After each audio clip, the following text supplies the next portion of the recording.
Hey there, we are in a little half bath that either could get a makeover or would still be fine the way it is. However, this homeowner wants to do a big makeover. They do not like the dark color, and I think with a lighter color it would seem brighter in here. Either that or we may have to change out the fixtures. They don't like the fact that there's a lot of echo. I don't know if you can hear it echo, but I sure can. A lot of hard surfaces. They aren't thrilled about the fixtures. They're only about 5 years old, but my heavens, come on. My hands aren't very big. I can barely get them here in the sink. So I think that's a little silly. They're hoping for a larger sink, maybe even something with storage. Maybe not, isn't necessary. They have decorative items and things going on that we either could or don't have to reuse. But I think we need to look for softness. Have to think about how to do that. We want at least a new sink, maybe something that could go with this or not. We may have to get both new. We need a mirror in here. It might be nice to do a large one so that the room feels a little bit bigger. Maybe we can move the light around a little bit too so we get a little more light in here. That'll help also get rid of the echo, that softness. So a couple of things to think about. We'll keep you informed as we move forward. Well, I know it doesn't look like it, but progress has been made in this tiny bathroom. You know, as soon as a decision is made, at least you've moved a step further, so I feel pretty good about that. Basically what happened was a black and white check drapery out in another room sparked the inspiration for what to do in this bathroom, and you can see a black and white check right here. What we're going to do, I should also say that this is a coordinating fabric to it. Has some pretty medallions and some action going on it, kind of French country. What we are going to do is we're going to prime these red walls and get rid of that deep rich color so that nothing bleeds through the fabric. We're going to fabric the walls in here. We're going to put up some trim to divide the wall off, and we're also going to put up some crown molding to bring that ceiling down a little bit.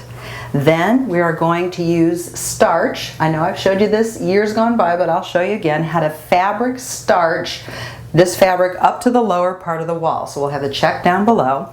And then up above, I'm going to add a batting to the wall with staples.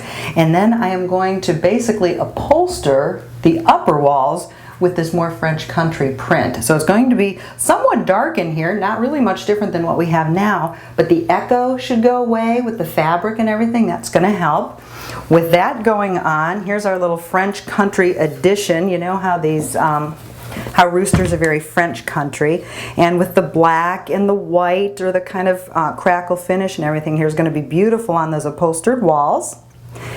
And then remember the tiny sink issue that we had in here. Well, we found something very simple, very country in this design. This is a black base that has a drawer that you can put your toiletries and things in. Remember, this is only a little half sort of guest bath. And where they have the towels, I'm thinking about perhaps a basket that we can put some items in. And it has this kind of big country sink, which will be nice. I think this measures about 30 inches, so we're going to get quite a bit more going on right here.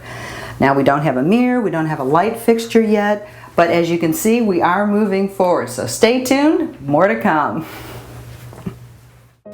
The work began on the half bath with the removal of the small sink and a coat of primer over the red to keep the red paint from bleeding through the starched on fabric.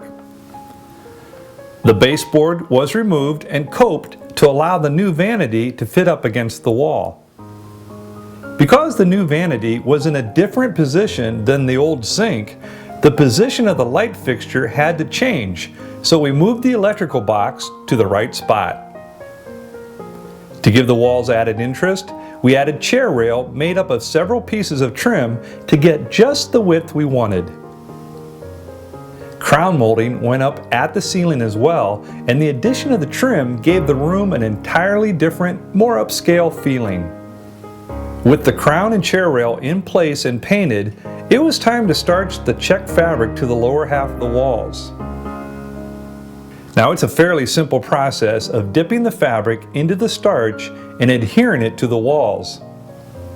It does get a bit tricky when you have to cut around things, but if you've wallpapered, you can starch as well.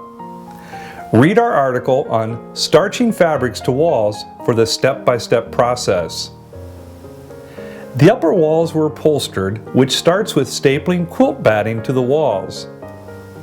Then comes the fabric and the whole room starts to take shape. The new light fixture was selected because its shape follows the line of the new oval mirror and because it can take 3 bulbs up to 100 watts each, and a black bathroom needs plenty of light.